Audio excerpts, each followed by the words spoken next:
Hello, I'm Fred Volkmar. I'm the director of the Center of Excellence on Autism here at Southern Connecticut State University. Our mission is to support individuals with autism as well as their families. We do this in a variety of ways. We are very pleased to collaborate with our colleagues here at the Southern Connecticut Police Department to provide a video introduction to police traffic stops for people with autism spectrum disorders and to illustrate the use of the new Blue Envelope program here in Connecticut. I'm Carrie Sassu, Director of Strategic Initiatives for the Center. This video represents a collaborative project of the Center of Excellence on Autism Spectrum Disorders and the Southern Police Department. The purpose of this project is to create a bridge between two communities, the autism community and the law enforcement community. This video has multiple purposes, the first of which is to serve as a resource to drivers in the autism community. For you, this video was designed to help acquaint you with the common sequence of steps that you might encounter in a routine traffic stop. It is our hope that, by viewing this video, you will feel prepared for that which you might encounter if you were to be stopped by law enforcement for a traffic violation, and confident in your ability to respond in this situation. I'm Chief Joseph Dooley of the Southern Police Department. Our department was fortunate to partner with the Center of Excellence on Autism Spectrum Disorders at Southern to create this video.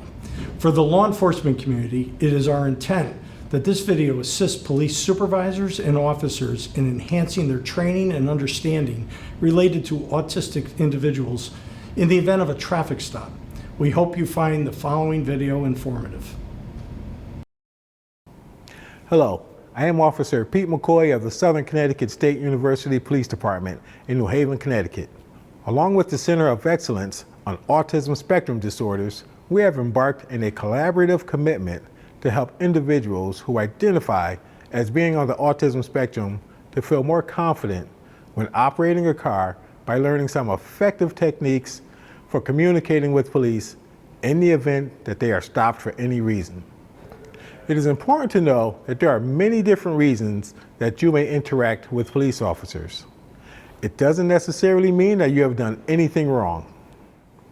For this video presentation, we are going to specifically explore when a driver is stopped by the police because of a minor violation.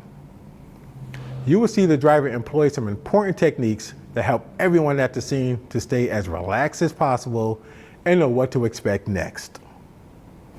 Some good advice for any driver, including one who is on the autism spectrum, includes: keep your hands on the steering wheel until otherwise directed, even if the officer is not at your car. Remember that the officer may shine a flashlight in your car, may have a radio, and will most likely have flashing lights on their car.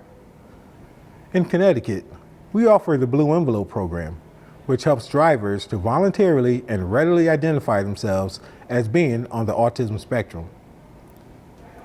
If you are participating in this program, when the officer gets to your car, say, "I have a blue envelope." Answer the officer's questions and ask the officer before moving any parts of your body. When the officer tells you, slowly get the blue envelope that has your license, registration, and insurance card and hand the envelope to the officer.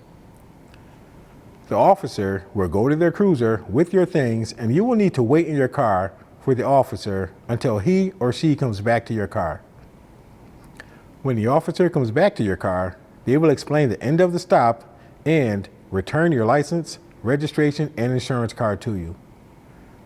The officer will indicate when to leave as well. It is okay to ask any questions that you might have before you leave. Now, let's watch a car stop so that you can see best practices in action.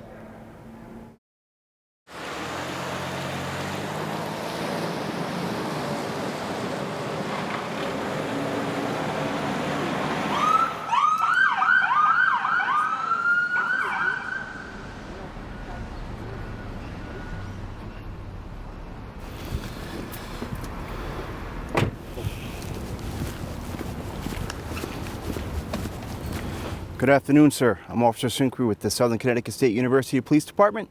The reason I stopped you today is you failed to stop at the stop sign right back there. So can I see your license, registration, and insurance, please? Oh gosh, I didn't see the stop sign. I apologize. It's in my pockets. Can I grab it from my pockets? Sure, go right ahead. And just your registration and insurance, please. It's in the glove box. Can I grab that? Sure, go ahead.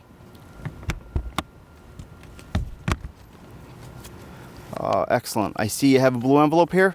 Don't be nervous. Give me a few minutes to check all your information, and I'll be right back with you. Just stay in the vehicle for me, okay? Yes, sir.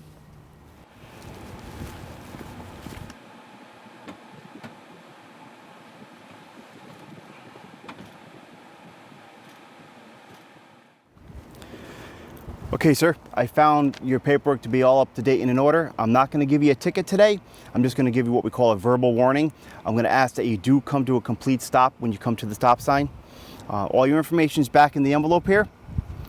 The stop is now over. You're free to go. Do you have any questions for me? No, sir. Okay, drive careful and merge easy back out into traffic for me, okay? Understood. Thank you. I'm Officer Reeves. And I'm Sergeant Torres. We are both from Southern Connecticut State University Police Department. As you saw in the car stop video, communication was effective because both parties, the driver and the police officer alike, were prepared. We have reviewed important points for the driver. Now let's talk about best practices and facts to be aware of for successful communication from the police perspective. Individuals with autism are a diverse group and may present very differently from one another. Some individuals may display repetitive body movement or fidgeting and may make limited eye contact or have unusual communication styles.